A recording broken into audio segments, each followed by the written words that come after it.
Assalamualaikum warahmatullahi wabarakatuh. Perkenalkan, nama saya Zulfa Salsabila Sunario. Saya dari Prodi Pendidikan Agama Islam, NIM 2311101024. Di sini saya akan menjelaskan mengenai filsafat. Sekarang saya akan menjelaskan apa itu filsafat. Filsafat secara etimologi berasal dari kata Yunani, yaitu philo yang artinya cinta dan sophia yang artinya kebijaksanaan. Jadi, filosofia yang artinya cinta kebijaksanaan.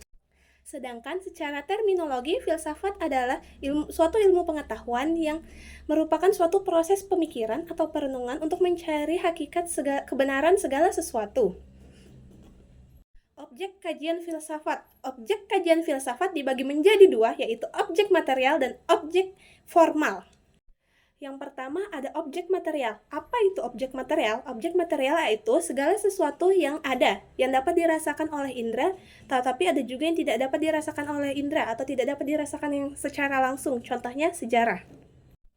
Yang kedua ada objek formal. Apa itu objek formal? Objek formal adalah metode untuk memahami objek material, objek formal.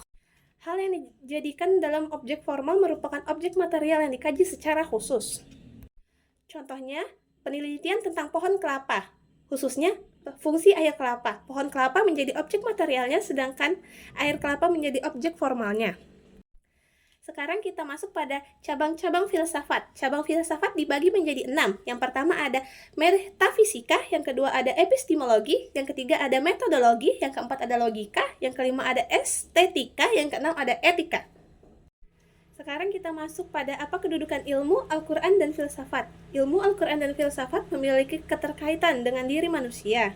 Dikatakan terkait karena ketiganya tidak dapat bergerak dan berkembang kecuali karena adanya 3 tenaga dalam diri manusia, yaitu akal pikiran, rasa, dan keyakinan yang membuat manusia mencapai kebahagiaan pada dirinya. Ilmu dan filsafat dapat bergerak dan berkembang berkat adanya akal pikiran pada manusia. Begitupun dengan agama, dapat berkembang dan bergerak berkat adanya keyakinan pada diri manusia. Itulah keterkaitan antara ilmu, filsafat, dan agama yang terdapat pada diri manusia itu sendiri. Manfaat mempelajari studi dari filsafat. Yang pertama, dapat menambah ilmu pengetahuan. Hanya ilmu filsafatlah yang mampu memberikan suatu integritas kepada manusia untuk membantu mendekatkan diri pada nilai-nilai kehidupan. Filsafat berguna bagi manusia apabila filsafat tersebut dapat membawa manusia pada nilai-nilai positif dalam kehidupan. Sekarang, pembahasan kita yang terakhir yaitu aliran mazhab filsafat. Aliran mazhab filsafat dibagi menjadi 7. Yang pertama adalah aliran rasionalisme. Apa sih aliran rasionalisme?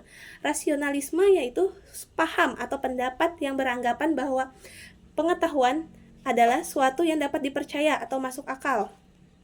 Yang kedua ada empirisme. Apa sih empirisme? Empirisme yaitu paham atau aliran yang berpendapat bahwa pengalamanlah yang menjadi sebuah pengetahuan, baik pengalaman lahiriah maupun pengalaman batiniah.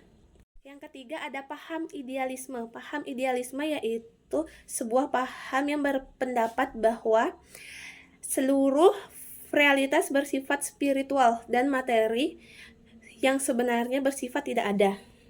Yang keempat ada paham positivisme. Paham positivisme berpangkal dari faktual yang bersifat positif.